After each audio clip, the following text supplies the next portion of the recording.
All right, we're going to continue reading Holes. We've gotten through chapter 13 so far, and Stanley just found a gold tube when he was digging up his hole, and he gave it to X-Ray to turn in the next day so he can hopefully get the entire day off. So we're going to kind of keep reading and see what happens with that gold tube Stanley found.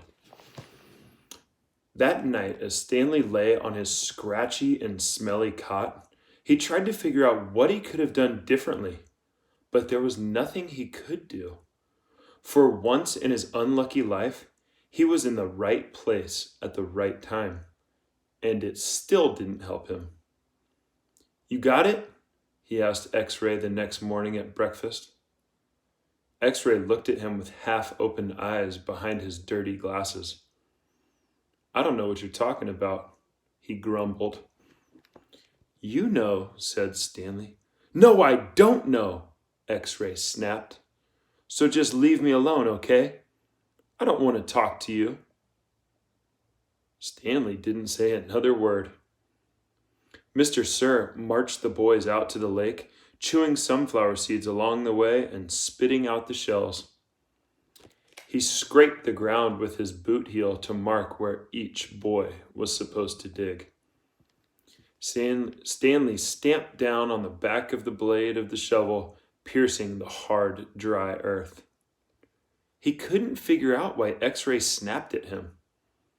If he wasn't going to produce the tube, why did he make Stanley give it to him? Was he just going to keep it? The tube was gold in color, but Stanley didn't think it was real gold. The water truck came a little after sunrise. Stanley finished his last drop of water and stepped up out of his hole. At this time of day, Stanley sometimes could see some distant hills or mountains on the other side of the lake. They were only visible for a short while and would soon disappear behind the haze of heat and dirt. The truck stopped and the dust cloud drifted past it. X-Ray took his place at the front of the line. Mr. Pendanski filled his canteen. "Thanks, Mom," X-Ray said. He didn't mention the tube. Mr. Pendanski filled all the canteens, then climbed back into the cab of the pickup. He still had to bring water to Group E. Stanley could see them digging about 200 yards away. "Mr. Pendanski!" X-Ray shouted from his hole. "Wait, Mr. Pendanski! I think I might have found something." The boys all followed Mr. Pendanski as he walked over to X-Ray's hole. Stanley could see the gold tube sticking out of some dirt on the end of X-Ray's shovel. Mr. Pendanski examined it and took a long look at its flat bottom. "I think the warden is going to like this." "Does X-Ray get the day off?" asked Squid. "Just keep digging until someone says otherwise," Mr. Pendanski said. Then he smiled. "But if I were you, Rex, I wouldn't dig too hard." Stanley watched the cloud of dust move across the lake to the cabin beneath the trees. The boys in Group E were just going to have to wait. It didn't take long for the pickup to return. Mr. Pendanski stepped out of the cab. A tall woman with red hair stepped out of the passenger side. She looked even taller than she was, since Stanley was down in his hole. She wore a black cowboy hat and black cowboy boots, which were studded with turquoise stones. The sleeves on her shirt were rolled up, and her arms were covered with freckles, as was her face. She walked right up to X-Ray. "This is where you found it?" "Yes, ma'am." "Your good work will be rewarded." She turned to Mr. Pendanski. "Drive X-Ray back to camp. Let him take a double shower and give him some clean clothes. But first, I want you to fill everyone's canteen." "I just filled them a little while ago," said Mr. Pendanski. The warden stared hard at him. "Excuse me?" she said. Her voice was soft. I had just filled them when Rex— Excuse me, the warden said again. Did I ask you when you last filled them? No, but it's just— Excuse me. Mr. Pendanski stopped talking. The warden wiggled her finger for him to come to her. It's hot, and it's only going to get hotter, she said. Now these fine boys have been working hard. Don't you think it might be possible that they might have taken a drink since you last filled their canteens? Mr. Pendanski said nothing. The warden turned to Stanley. Caveman, will you come here, please? Stanley was surprised she knew his name. He had never seen her. Until she stepped out of the truck, he didn't even know the warden was a woman. He nervously went toward her. Mr. Pendanski and I have been having a discussion. Have you taken a drink since Mr. Pendanski last filled your canteen? Stanley didn't want to cause any trouble for Mr. Pendanski. I still got plenty left, he said. Excuse me? He stopped. Yeah, I drank some. Thank you. May I see your canteen, please? Stanley handed it to her. Her fingernails were painted dark red. She gently shook the canteen, letting the water swish inside the plastic container. Do you hear the empty spaces? She asked. Yes, said Mr. Pendanski. Then fill it, she said. And the next time I tell you to do something, I expect you to do it without questioning my authority. If it's too much trouble for you to fill a canteen, I'll give you a shovel. You can dig the hole, and the caveman can fill your canteen. She turned back to Stanley.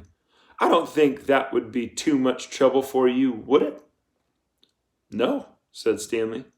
So what will it be? She asked Mr. Pendanski. Do you want to fill the canteens, or do you want to dig? I'll fill the canteens, said Mr. Pendanski. Thank you. Chapter 15.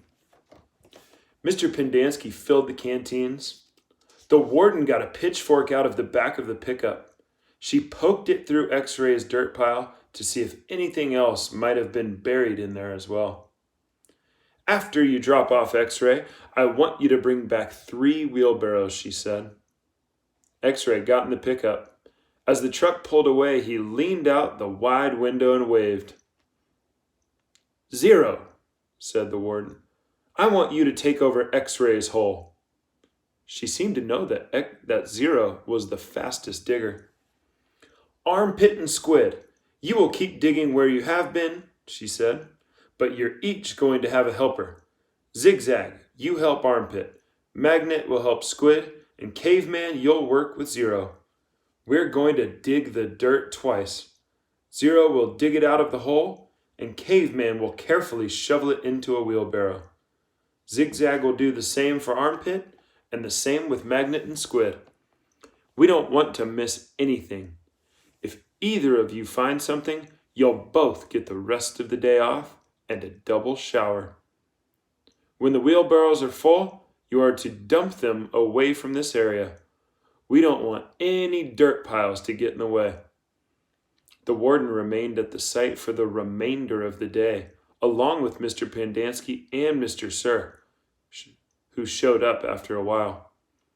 Occasionally, Mr. Sir would leave to take water to the other groups of campers, but otherwise, he and the water truck stayed parked there.